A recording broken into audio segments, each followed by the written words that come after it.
नमस्कार दोस्तों, आप सभी का एक बार फिर से स्वागत है हमारे चैनल एक और एक 11 पे। आज हमारे साथ में जो आए हैं, हमारे जो आज के स्पेशल गेस्ट हैं वो है डॉक्टर गोविंद गुप्ता जी, जो कि उत्तर प्रदेश के एक डिस्ट्रिक्ट लखीमपुर से आए हैं एंड उनका जो तहसील है वो है मोहम्मदी। आज मैं आपका बहुत बहुत स्वागत करना चाहूंगी सर। मैं थोड़ा सर, जैसा कि हमने आपके बारे में काफी सुना है कि आप एक कवि, एक सोशल वर्कर एंड साथ में ही पॉलिटिक्स के साथ में भी काफी ज्यादा आपके रोल्स, थोड़ा सा हमारे को बताइए कैसे आपकी जर्नी स्टार्ट हुई। जर्नी स्टार्ट करने का तो सबसे पहले ये रहा कि बचपन से ही समाज के प्रति जो दायित्व होना चाहिए वो शायद मेरे बचपन में ही मेरे अंदर थे। और जब भी कभी किसी चीज़ को देखता था तो उसके प्रति कुछ ना कुछ अच्छा करने का मन करता था। तो राजनीति में भी मैं आया और राजनीति में भी काफ़ी अच्छे कार्य किए। जिस पद पे रहा उस पद के लिए पूरा दायित्व निभाया। उसके बाद सामाजिक कार्यों में भी बढ़ चढ़कर हिस्सा लिया और हिस्सा लेने में ये था कि आज मैं गर्व के साथ कह सकता हूँ कि जिस समय मैंने सामूहिक विवाह जैसे आयोजन को किया था उस समय हमारी आयु मात्र 22 साल की थी। और उस 22 साल की आयु में मैंने उस छोटे से कस्बे मोहम्मदी को, जो कोई नहीं जानता था, वहाँ पर पहला सामूहिक विवाह, मतलब आप शुरू से वहीं पे ही रहे हैं? तो पहला सामूहिक विवाह वहाँ पे आयोजित किया था।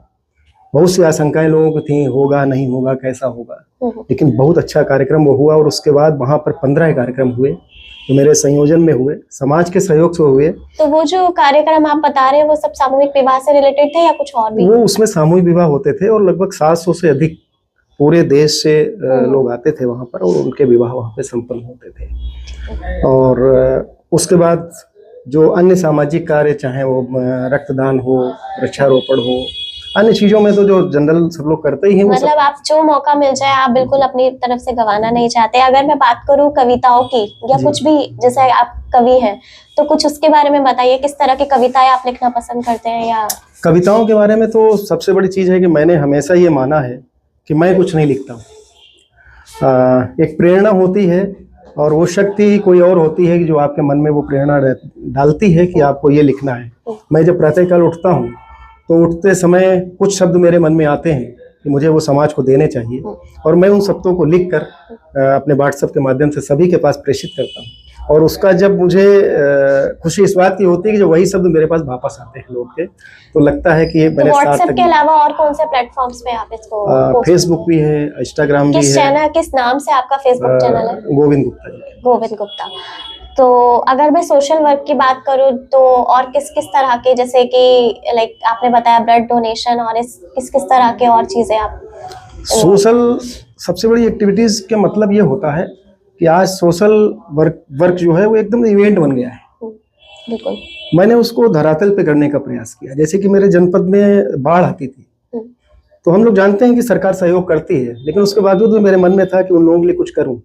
तो पूरे शहर से हम लोग कपड़े इकट्ठा करते थे, राशन इकट्ठा करते थे, सारी चीजें लेकर उन लोगों तक जाते थे और एक गांव ही सही लेकिन वहां पर ही उनको बनाकर खिलाते थे। तो ये एक मन में संतोष होता था कि मैंने अपना कर्तव्य पूरा किया। तो एक तो ये था। दूसरा, कोरोना काल जब आया तो उस समय पे हम लोगों ने लगभग 45 दिन तक स्वयं अपने हाथ से वहाँ पे मैं बनाता था और सब लोग आ जाते थे, सब लोग पैक करते थे। तो लगभग प्रतिदिन 150 से 200 घरों में वो भोजन वो लोग पहुंचाने जाते थे, इतने रिस्क के बाद भी सभी। तो आप इसमें अकेले ही हैं या फिर आपके साथ और कुछ लोग भी जुड़े? नहीं, हमारी एक इस समय वर्तमान में संस्था है, रजिस्टर्ड है, कथा कुंज साहित्य सेवा परिषद के नाम से।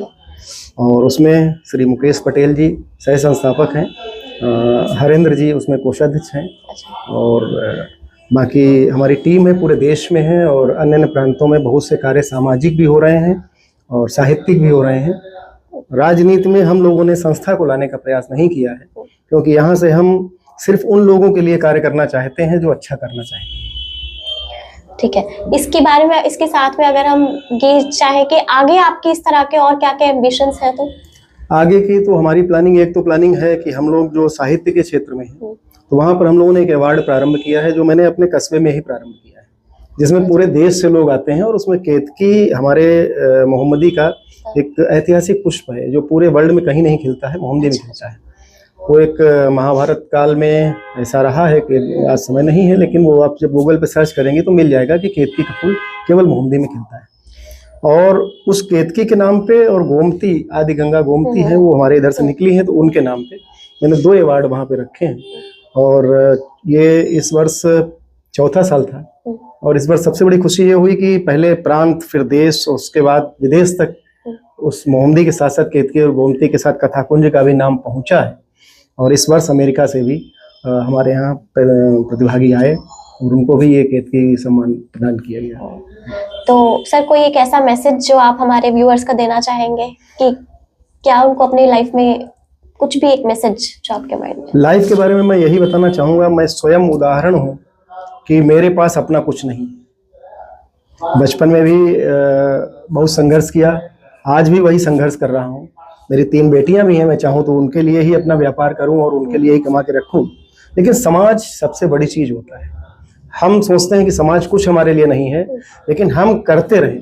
हम अगर ईमानदारी से अपनी एक्टिविटीज़ करेंगे तो समाज हमें दूसरी दृष्टि से देखेगा, और यदि हम गलत एक्टिविटीज़ करेंगे तो समाज स्वयं निर्णय लेता है कि कौन अच्छा है कौन बुरा है।